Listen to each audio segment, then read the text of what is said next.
ముందుగా నిజామాబాద్ తీసుకుందామండి. నిజామాబాద్లో మొత్తం టోటల్ డివిజన్స్ 60 ఉన్నాయి, మ్యాజిక్ ఫిగర్ 31. ఇక్కడ ఎలా ఉండబోతుంది అంటారు రాజుగారు? సార్ నిజామాబాద్ మొత్తం 60 స్థానాలు. మ్యాజిక్ ఫిగర్ ఏ పార్టీకైనా సరే 31 స్థానాలు కావాలి. ఇక్కడ పార్టీ బలాబలాలు మన సర్వే ప్రకారం ఏ విధంగా ఉందో చూద్దాం. బీజేపీ ఇక్కడ ఒంటరిగా 29 స్థానాలు గెలుచుకోవడానికి అవకాశం ఉంది మన సర్వే ప్రకారం. నెక్స్ట్ ఎంఐఎం పోటీలో ఉంది సార్. ఇక్కడ ప్రధానంగా ఎంఐఎం రెండో స్థానంలో ఉంటుంది. 17 స్థానాలు ఎంఐఎం గెలవడానికి అవకాశం ఉన్నట్లుగా మన సర్వే తెలుస్తుంది. నెక్స్ట్ బీఆర్ఎస్ కేవలం 5 స్థానాలకే పరిమితం అవబోతుంది ఇక్కడ. కాంగ్రెస్ ఒక 9 డివిజన్స్ గెలిచే అవకాశం ఉంది. అంటే బీజేపీ కూడా ఎక్కువ స్థానాలు గెలుస్తున్నప్పటికీ మ్యాజిక్ ఫిగర్ కి ఒక 2-3 సీట్లు కొద్దిగా డిఫరెన్స్ లో ఆగిపోయేదానికి అవకాశం ఉంది. ఈ మ్యాజిక్ ఫిగర్ 31 కోసం లాస్ట్ మినిట్ లో మాక్సిమం బీఆర్ఎస్ నుంచి ఒక 2-3 కార్పొరేటర్స్ నుంచి వాళ్ళు సపోర్ట్ తీసుకుని ఖచ్చితంగా నిజామాబాద్ కార్పొరేషన్ కైవసం చేసుకుంటారు. బీజేపీ చేసుకునే అవకాశం 100% ఉంది. బీజేపీ కైవసం చేసుకుంటారు. ఎందుకంటే బీఆర్ఎస్ ఎట్లాగూ కాంగ్రెస్కి సపోర్ట్ చేయదు కాబట్టి అక్కడ ఆల్టర్నేట్ ఇక్కడ ఎంఐఎం గానీ కాంగ్రెస్ కలిసినా కూడా మ్యాజిక్ ఫిగర్ రావడానికి ఛాన్స్ లేదు కాబట్టి అధికార పార్టీ అనేది నిజామాబాద్ కార్పొరేషన్ ని కోల్పోవాల్సి వస్తుంది. ఓకే ఓకే అండి. నెక్స్ట్ ఇక్కడ నిజామాబాద్ లో బేసిక్ గా బీజేపీ చాలా స్ట్రాంగ్ గా ఉంది సార్. మెయిన్ గా ఓకే ప్రధానంగా ఇక్కడ ధర్మపురి అరవింద్ గారు ఉండటం, అలాగే నిజామాబాద్ నుంచి అర్బన్ నుంచి లోకల్ ఎమ్మెల్యే ఇక్కడ ప్రాతినిధ్యం వహించడం, అలాగే గత జనరల్ ఎలక్షన్స్ లో రేవంత్ రెడ్డి గారిని కేసీఆర్ గారిని ఓడించిన మన వెంకటరమణారెడ్డి ఎమ్మెల్యే గారు కూడా ఈ నిజామాబాద్ నుంచి ఉండటం, ఇక్కడ పోల్ మేనేజ్మెంట్ అనేది బాగా చేసి వీళ్ళు ఎక్కువ సీట్లు గెలవడానికి అవకాశం ఉంది సార్ ఇక్కడ. Okay okay. యాక్చువల్గా నిజామాబాద్కి ఒకప్పుడు బీఆర్ఎస్కి దాదాపు కంచుకోటలా ఉండేది. ఆల్రెడీ అక్కడి నుంచి కవిత కూడా గెలిచింది ఎంపీగా. ఎందుకండి ఈ మధ్య గత 5 సంవత్సరాల నుంచి చూస్తే బాగా డౌన్ అయింది మెదక్లో, నిజామాబాద్లో అంటే ఏం చెప్పచ్చు? ప్రధానంగా ఏం లేదు సార్. బీఆర్ఎస్ అనేది అధికారంలో లేకపోవడం వల్ల బీఆర్ఎస్ కేడర్ కానీ కొద్దిగా నైరాశ్యంలో ఉన్నారు. అలాగే ప్రజలు ఏంటంటే ఇంకొక 3 సంవత్సరాలు రాష్ట్రంలో కాంగ్రెస్ పార్టీ అధికారంలో ఉంటుంది కాబట్టి లోకల్ బాడీ ఎలక్షన్స్ అనేసరికి జనాలు లాజిక్ గా ఆలోచిస్తారు. ఇక్కడ లోకల్ గా పనులు అవ్వాలి అంటే స్థానిక అభ్యర్థుల్ని లోకల్ ప్రధాన పార్టీ అభ్యర్థుల్ని గెలిపించుకుందాం అనే దానికి మొగ్గు చూపుతున్నారు సార్ ఇక్కడ. ఓకే అండి రాజు గారు. నెక్స్ట్ వచ్చేసి కరీంనగర్. కరీంనగర్ ఏంటంటే కరీంనగర్లో 66 డివిజన్స్ ఉన్నాయి, మ్యాజిక్ ఫిగర్ వచ్చేసి 34. కరీంనగర్లో ఎలా ఉంటుందంటారు? సార్ కరీంనగర్ లో మొత్తం 66 స్థానాలు, ఇక్కడ మ్యాజిక్ ఫిగర్ 34 కావాలి. ఈ కరీంనగర్ స్థానాన్ని కూడా కొద్దిగా కష్టం మీద బీజేపీ కైవసం చేసుకుంటుంది సార్. ఇక్కడ మన సర్వే ప్రకారంగా బలాబలాలు ఎలా ఉన్నాయంటే BJP 25 seats, Congress 18 seats, BRS 15 seats, MIM 7 seats. ఇక్కడ ఒక ఇండిపెండెంట్ క్యాండిడేట్ గెలిచేదానికి అవకాశం ఉంది సార్, ఒక సీటు. సో బీజేపీకి కూడా ఇక్కడ మ్యాజిక్ ఫిగర్ అనేది రావడం లేదు. కానీ లాస్ట్ మినిట్ లో బీఆర్ఎస్ నుంచి సపోర్ట్ తీసుకుని ఎలాగైనా సరే కరీంనగర్ మున్సిపల్ కార్పొరేషన్ ని కైవసం చేసుకుంటుంది బీజేపీ. ఓకే. అంటే యాక్చువల్గా కరీంనగర్ అంటే బీఆర్ఎస్ ఒకప్పుడు ఆల్రెడీ ఎంపీగా కేసీఆర్ గారు కూడా చేస్తున్నారు. ఉద్యమ సమయంలో కూడా అక్కడి నుంచి చాలా యాక్టివిటీస్ జరిగాయి. అలాంటి కరీంనగర్లో బీజేపీ బీఆర్ఎస్కి యాంటీగా ఉంది. చూస్తే మనకు బండి సంజయ్ అక్కడి నుంచి ఎంపీగా ఉన్నారు, కేంద్ర మంత్రిగా ఉన్నారు. సో అలాంటి పరిస్థితుల్లో బీఆర్ఎస్ బీజేపీకి సపోర్ట్ చేస్తుందంటారా? సార్ అంటే ఇక్కడ హైకమాండ్ నుంచి ఆదేశాలు లేకపోయినప్పటికీ ఒక్కొక్కసారి మనకి లోకల్ బాడీ ఎలక్షన్స్ లో ఏమవుతుందంటే స్థానిక నేతల మధ్య సమన్వయం కుదుర్చుకుని వాళ్ళంతటా వాళ్ళు కానీ ఫామ్ చేయడానికి కూడా అవకాశం ఉంటుంది సార్ ఇక్కడ. అంటే రెండు పార్టీలు అధికారికంగా పొత్తు కుదుర్చుకోకపోవచ్చు కానీ స్థానిక నేతల సమన్వయం వల్ల కుదిరే అవకాశం ఉంటుంది ఇక్కడ. ఓకే ఓకే అండి. ఇంకా పోతే మనకి నల్గొండ అండి. నల్గొండ మున్సిపల్ కార్పొరేషన్లో మొత్తం 48 డివిజన్లు ఉన్నాయి. దాంట్లో మ్యాజిక్ ఫిగర్ వచ్చేసి 25. అక్కడ ఎలా ఉండబోతుంది అంటారు? సార్ ఇక్కడ కాంగ్రెస్ కి క్లియర్ మెజారిటీ ఉంటుంది సార్. మొత్తం క్లీన్ స్వీప్ చేయబోతుంది. మ్యాజిక్ ఫిగర్ 25, కానీ కాంగ్రెస్ కి ఒంటరిగా 37 to 39 వచ్చే ఛాన్స్ ఉంది సార్ ఇక్కడ. బీఆర్ఎస్ చాలా వీక్ ఉంది, కేవలం 9 స్థానాలకే పరిమితం అవుతుంది. బీజేపీ అసలు చాలా తక్కువ ఉంది ఇక్కడ, 0 to 1 ఒక డివిజన్ ఏమైనా వచ్చే అవకాశం ఉంటుంది. ఎంఐఎం పోటీలో ఉంది సార్ ఇక్కడ. ఎంఐఎం 0 to 2 2 డివిజన్ల వరకు వచ్చే ఛాన్స్ ఉంది. ఇండిపెండెంట్ ఒకళ్ళు గెలిచేదానికి ఛాన్స్ ఉంది. సో ఇక్కడ నల్గొండ కార్పొరేషన్ లో ఎవరి మద్దతు అవసరం లేకుండానే కార్పొరేషన్ ని కైవసం చేసుకోబోతుంది కాంగ్రెస్. అదేండి, ఆల్రెడీ గత ఎన్నికల్లో కూడా బ్రహ్మాండమైన విజయం వచ్చింది. నల్గొండ జిల్లాలో కాంగ్రెస్ కి మంచి ఇదైతే వచ్చింది కాబట్టి నల్గొండ జిల్లాలో కాంగ్రెస్ చాలా పటిష్టంగా ఉండటం, ఇక్కడ మినిస్టర్స్ కోమటిరెడ్డి గారు కానీ ఉత్తమ్ కుమార్ రెడ్డి గారు ఉండటం ఇక్కడ చాలా ప్లస్ పాయింట్ అవుతుంది సార్. వాళ్ళు పోల్ మేనేజ్మెంట్ కేడర్ ని సమన్వయం చేసుకోవడం అంతా బాగా జరిగింది. అలాగే నల్గొండ జిల్లాలో కూడా అభివృద్ధి కార్యక్రమాలు, రోడ్లు కానీ అలాంటివి అభివృద్ధి కార్యక్రమాలు ప్రజలకు బాగా కనిపిస్తుంది అనమాట, డెవలప్మెంట్ జరిగిన పనులు. ఓకే. So okay. ఈ మిగతా 3 సంవత్సరాలు కూడా స్థానికంగా పనులు చేపించుకోవడానికి వాళ్ళు అధికార పార్టీ వైపే మొగ్గు చూపుతున్నారు. ఓకే అండి. ఓకే అండి. ఇకపోతే నెక్స్ట్ మంచిర్యాల్లో మొత్తం 60 డివిజన్లు ఉన్నాయి. దాంట్లో 31 మ్యాజిక్ ఫిగర్. ఇక్కడ ఎలా ఉండబోతుంది అంటారు? సార్ ఇక్కడ మంచిర్యాలలో 31 మ్యాజిక్ ఫిగర్. కాంగ్రెస్ ఇక్కడ వన్ సైడ్ గా ఇక్కడ కూడా క్లీన్ స్వీప్ చేయబోతుంది. 45 సీట్స్ గెలుచుకోబోతుంది. బీఆర్ఎస్ ఇక్కడ కేవలం 10 స్థానాలకే పరిమితం అవుతుంది. బీజేపీ 3 ఆర్ 5 3 అయితే కనిష్టంగా 5 గరిష్టంగా గెలిచేదానికి అవకాశం ఉంది. ఎంఐఎం ఇక్కడ 0 సార్. ఇండిపెండెంట్లు కూడా ఒక 1 ఆర్ 2 మెంబర్స్ గెలవడానికి కొద్దిగా అవకాశం ఉంది. బట్ అది లాస్ట్ మినిట్ లో వాళ్ళు గెలవచ్చు, లేదా అది కాంగ్రెస్ కి అడ్వాంటేజ్ అవ్వచ్చు అక్కడ. ఓకే. ఓకే. మంచిర్యాలలో కాంగ్రెస్ ఇక్కడ మంచిర్యాలలో బాగా ప్రేమ్ సాగర్ రావు గారి చాలా బలంగా ఉన్నారు సార్. ఆయన ఇక్కడ బాగా ఇంపాక్ట్ చూపిస్తున్నారు. ఓకే. ఓకే. సో అది ఇకపోతే మనకి మహబూబ్ నగర్ అండి. మహబూబ్ నగర్లో మొత్తం 60 స్థానాలు ఉన్నాయి డివిజన్స్. దాంట్లో 31 మ్యాజిక్ ఫిగర్. ఇక్కడ ఎలా ఉండబోతుంది అంటారు? ఇక్కడ కూడా మ్యాజిక్ ఫిగర్ కాంగ్రెస్ కి ఒంటరిగానే వస్తుంది సార్. ఇక్కడ 34 సీట్స్ గెలిచేదానికి అవకాశం ఉంది. బీఆర్ఎస్ కేవలం 12 స్థానాలు, బీజేపీ 8 స్థానాలు, ఎంఐఎం 4 స్థానాలు, ఇండిపెండెంట్లు కూడా ఇక్కడ ఒక 2 మెంబర్స్ గెలవడానికి 2 డివిజన్లో అవకాశం ఉంది. సో ఇక్కడ మహబూబ్ నగర్ మున్సిపాలిటీని ఈజీగా కాంగ్రెస్ కైవసం చేసుకుంటుంది సార్. ఎక్కువ ఇక్కడ ప్రధాన impact కారణం చూపించేది వచ్చేసి ఏంటంటే? కాంగ్రెస్ కు స్పష్టమైన ఆధిక్యం ఉంది మహబూబ్ నగర్ జిల్లాలో. ఎందుకంటే సీఎం గారి సొంత జిల్లా కావటం, అవును. అలాగే దామోదర్ రాజనరసింహ గారు ఉండటం, మంత్రి జూపల్లి కృష్ణారావు గారు ఉండటం. సో కేడర్ అంతా కూడా వాళ్ళు కోఆర్డినేట్ చేసి చాలా ప్రతిష్టాత్మకంగా తీసుకున్నారు మహబూబ్ నగర్ కార్పొరేషన్ ని ఈజీగా కాంగ్రెస్ కైవసం చేసుకుంటుంది. ఓకే అండి.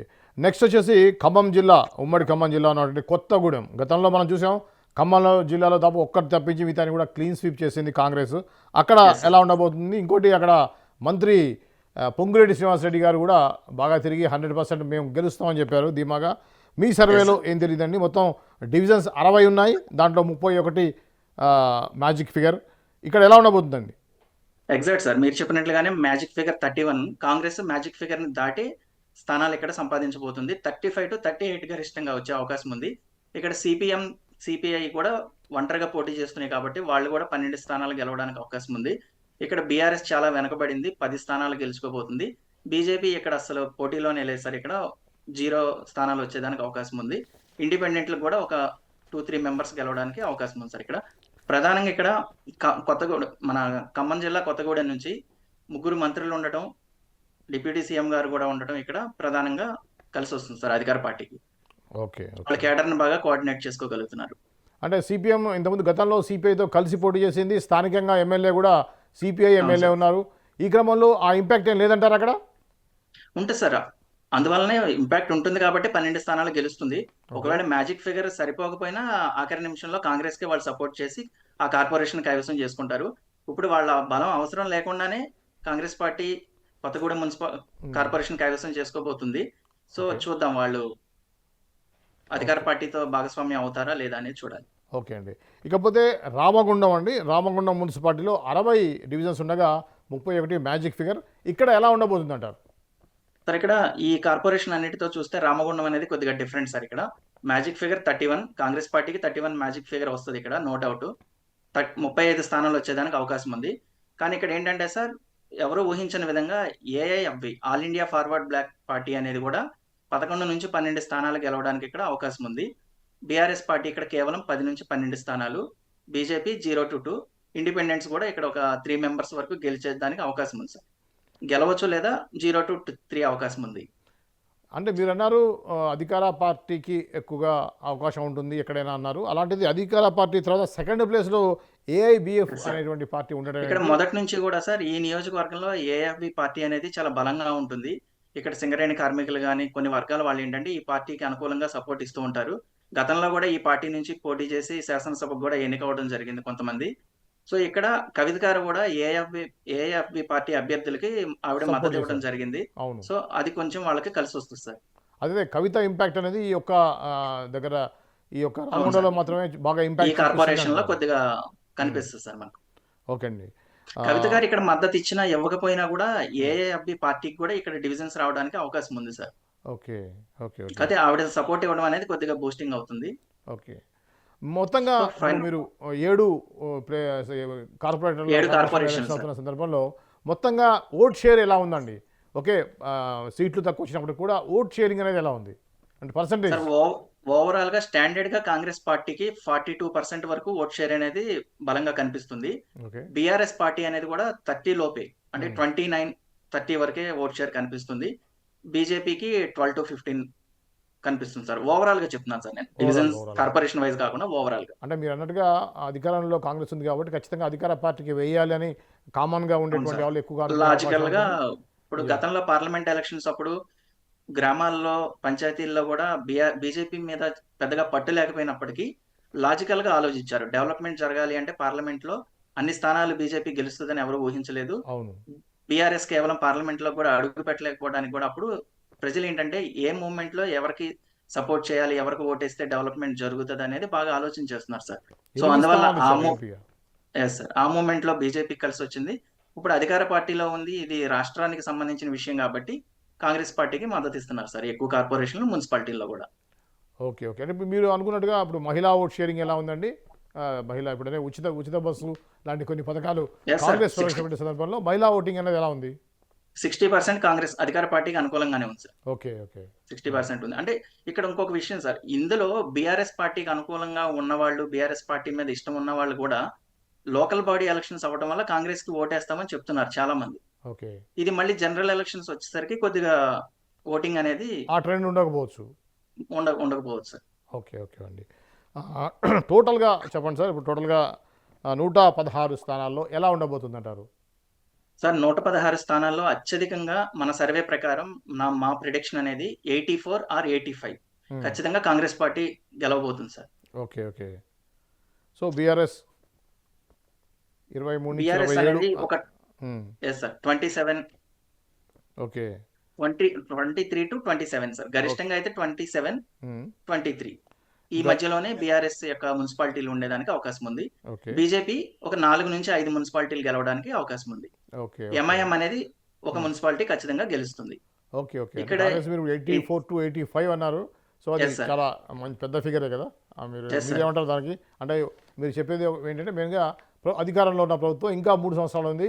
ఈ 3 సంవత్సరాల్లో అభివృద్ధి చెందాలి జరగాలి అంటే ఆ వార్డుల్లో కానివ్వండి, ఆ మున్సిపాలిటీలో కానివ్వండి, అధికార పార్టీ అయితేనే మనకు ఫండ్స్ విషయంలో కానీ, దేని విషయంలో కానీ అడ్వాంటేజ్ ఉంటుంది అనే ఉద్దేశంతో మాత్రమే ఎక్కువ శాతం అంటే మెజారిటీ వాళ్ళు వేసి ఉండొచ్చా అంటారా?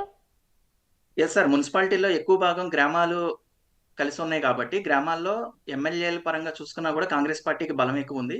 సో, మెయిన్ వాళ్ళ కోఆర్డినేషను ప్రజలకేంటంటే లోకల్‌గా మన పనులు జరగాలి అంటే, మన అధికారంలో ఉంది కాంగ్రెస్ పార్టీయే కాబట్టి, ఈ 3 సంవత్సరాలు మనం ఖచ్చితంగా మన అభ్యర్థులను గెలిపిస్తే పనులు జరుగుతాయి అనే ఒక హామీ, భరోసాని కార్యకర్తలుకి ఇవ్వగలుగుతున్నారు సార్. సో, అందువల్ల మున్సిపాలిటీలకి కాంగ్రెస్ పార్టీకి గెలవడానికి అవకాశం ఉంది.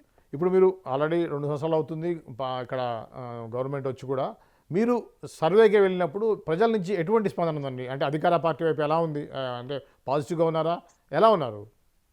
యాక్చువల్‌గా మిశ్రమ స్పందన ఉంది సార్. అంటే ఇది జనరల్ బాడీ ఎలక్షన్స్ కాబట్టి దీన్ని ఒక ప్రత్యేకమైన దృష్టితో చూసి, హ్మ్. వాళ్ళకి ఇష్టమున్నా లేకపోయినా సరే, ఇక్కడ మాకు ఇక్కడ నిలబడిన వ్యక్తి, కావాల్సిన వ్యక్తి, ఇక్కడ అధికార పార్టీతో సత్సంబంధాలు ఉంటాయి కాబట్టి పనులు జరుగుతాయి అన్న ఉద్దేశంతో మిశ్రమ స్పందన కనపడుతుంది సార్. కాంగ్రెస్ పార్టీ మీద వ్యతిరేకత కూడా ఉంది. అలాగే అధికారంలో ఉంది కాబట్టి అభివృద్ధి చేస్తుంది అన్న ఆశ కూడా కనబడుతుంది. అదే ఇప్పుడు మామూలుగా మీరు ఓకే ఎలక్షన్స్ కాకుండా మామూలుగా పనితీరు ఎలా ఉంది? ఈ యొక్క ప్రభుత్వం యొక్క పనితీరు ఎలా ఉంది అన్నప్పుడు మీకు మెజారిటీ ఎలా ఎలా ఉందండి? మీకంటే వ్యతిరేకత ఉందా? పాజిటివ్‌గా ఉన్నారా? బ్యాలెన్స్‌గా ఉందంటారా? సార్ వ్యతిరేకత అనేది కనపడుతుంది. హ్మ్. అంటే బ్యాలెన్స్‌డ్‌కి, వ్యతిరేకతకి మధ్యస్థంగా కనపడుతుంది. ఓకే. సో, అదేంటంటే ఇప్పుడు మనం లోకల్ బాడీ ఎలక్షన్స్ పరంగా వెళ్తున్నాం కాబట్టి ఏంటంటే కొంతమంది ఓపెన్ అప్ అవ్వరు అప్పుడే. హ్మ్. హ్మ్. సో, వ్యతిరేకత అనేది కాంగ్రెస్ పార్టీ మీద ఉంది సార్, కనపడుతుంది. కానీ అది ఓకే. లోకల్ బాడీ ఎలక్షన్స్ మీద ప్రభావం చూపించదు అప్పుడే. ఓకే. ఓకే. రాజుగారు న్యూస్ పల్స్ మీరు దాన్ని నిర్వహిస్తున్న సందర్భంలో గతంలో కూడా మనం మాట్లాడుకున్నాం. మీ సర్వే ఫలితాలు ఎంతవరకు వాస్తవ ఫలితాలకి దగ్గరగా ఉన్నాయంటే మీరేం చెప్తారు? సార్ మీరే చూసారు. మీకు మన గతంలో మనం 2024 ఏపీ ఎలక్షన్స్‌కి మీకు ఇంటర్వ్యూస్ ఇవ్వడం జరిగింది. అవును. మనం అప్పుడు తెలుగుదేశం, జనసేన, టీడీపీ కూటమి 130 స్థానాలతో ప్రభుత్వాన్ని ఏర్పాటు చేయబోతుందని మీకు అప్పుడు ఇంటర్వ్యూస్‌లో మనం ఇచ్చాం. అవునవును. అండ్ చెప్పారు. నెక్స్ట్ జూబ్లీ హిల్స్‌లో మీకు pre poll and exit poll ఇచ్చాం సార్. ఇచ్చారు. అవును. ప్రీ పోల్‌లో బీఆర్ఎస్ పార్టీ బలంగా ఉందని ఇచ్చాము. ఎగ్జిట్ పోల్‌లో కాంగ్రెస్ పార్టీ కాంగ్రెస్ అని చెప్పారు. గెలవబోతుంది అవును. అని మీకు చెప్పడం జరిగింది సార్. సో అదే జరిగింది. ఇప్పుడు కూడా తెలంగాణ వ్యాప్తంగా కార్పొరేషన్ల మున్సిపల్కి మీకు రిపోర్ట్ ఇస్తున్నాం మళ్ళీ. ఓకే. సో ఖచ్చితంగా ఇక్కడ 84, 85 మున్సిపాలిటీలు కాంగ్రెస్ గెలుస్తుంది. ఉమ్. 5 కార్పొరేషన్లు కాంగ్రెస్ గెలుస్తుంది సార్ ఖచ్చితంగా. ఓకే. 2 అతి కష్టం మీద క్లియర్గా మ్యాజిక్ ఫిగర్ రాకపోయినప్పటికీ కూడా 2 కార్పొరేషన్లో Nizamabad and um. Karimnagar BJP party గెలుస్తుంది. ఓకే. ఓకే.